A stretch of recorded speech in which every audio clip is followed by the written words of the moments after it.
Det her det er solen, og jorden drejer sig rundt i en cirkel rundt om solen, mens den drejer rundt om sig selv. Og det er vigtigt at positionsaksen altid peger den samme vej mod Nordstjernen. Det tager et år for jorden at bevæge sig rundt om solen, og imens roterer den rundt om sin egen akse, og det tager et døgn. Når jorden befinder sig her, og solen befinder sig her, så har vi vinter på den nordlige halvkugle. Når vi så er i Danmark, så kan vi se, at solen den vil stå op her, og den vil allerede gå ned her. Og vi har 1/3 tid, som er dag. Og så vil vi have 2/3 tid, som er nat. En gang om året, så forekommer der vintersolværv, som er den korteste dag på året. Så har vi efterårsjævndøgn, og solen befinder sig altså her. Så der kan vi se, at solen den vil stå op her og gå ned her, og vi vil have 12 timers dag og 12 timers nat. Og så har vi sommer på den nordlige halvkugle, og når vi så befinder os i Danmark, så kan vi se, at solen den vil allerede stå op her, og selvfølgelig klokken den vil være 12 her, og så vil solen gå ned her, og vi har altså 2/3 tid, som er dag, og 1/3 som er nat. Og her der har vi sommersolværv, og det vil sige, at det er den længste dag på året. Så har vi forårsjævndøgn, og solen den er her, og der kan vi igen se, ligesom ved efterårsjævndøgn, at solen den vil stå op her og gå ned her. Og vi har altså 12 timers dag og 12 timers nat.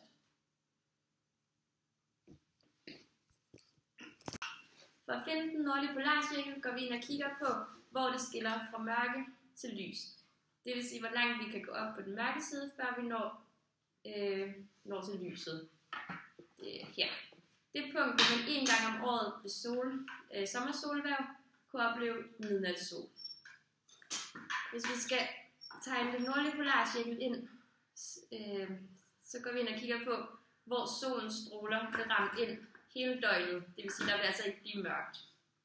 Hvis vi derimod sætter den herover, hvor vi har vintersolværv, så vil der hele døgnet være mørkt, da solens stråler ikke vil formå at ramme ind på jorden.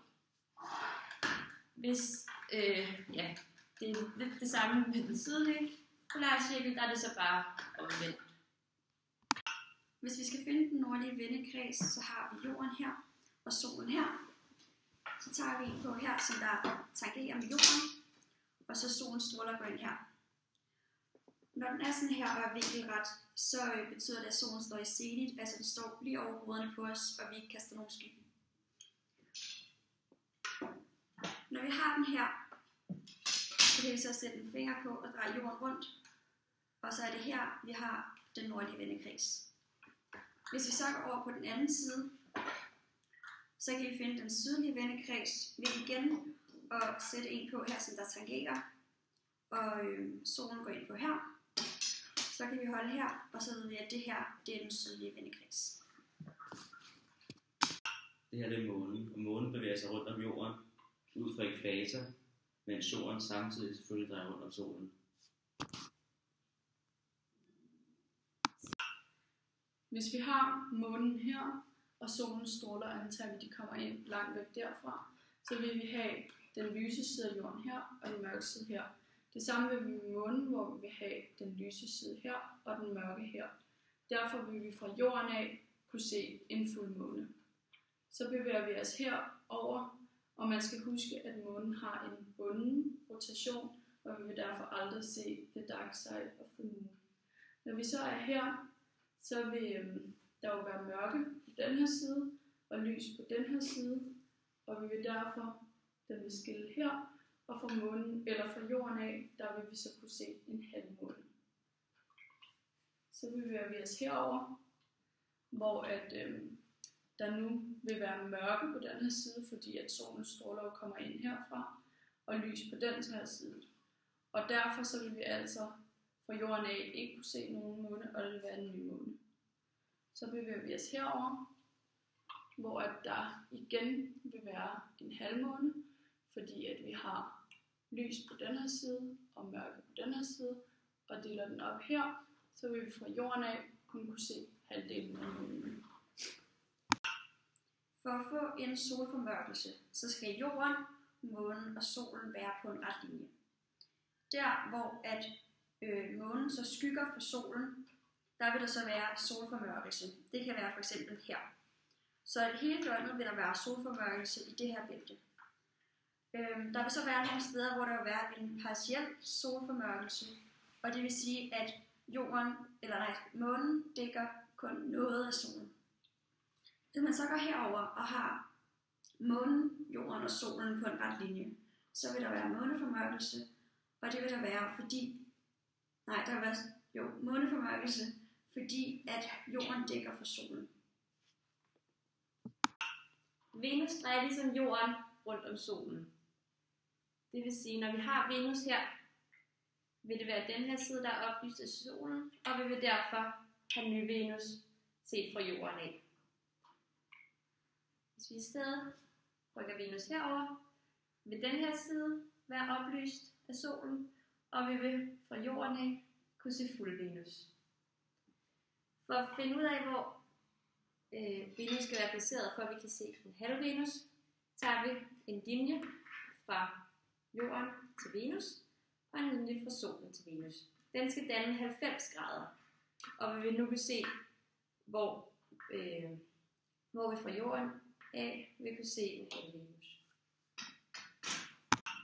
Hvis vi forestiller os, at der er en masse stjerner hele vejen rundt om solen, så vil jeg her lave et eksempel på, hvordan man kan se, hvilke stjernebilleder, som er bevist. Her har jeg tegnet 2 stjerner, som hver repræsenterer stjernebilledet. Hvis jorden er her, og solen er her, vil solen derfor oplyse det her stjernebillede, som man vil kunne se fra jorden af. Hvis vi så rykker også en måned længere hen, så vil solen nu oplyse et nyt stjernebillede. Sådan fortsætter det hele vejen rundt.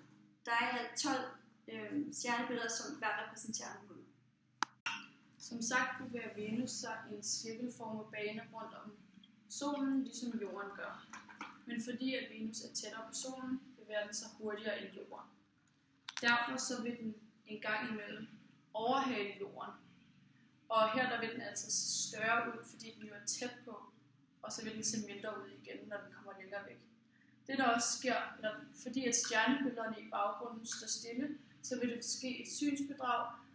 Når at Venus den overhaler jorden, vil det ligne, at der bliver lavet en sløjfe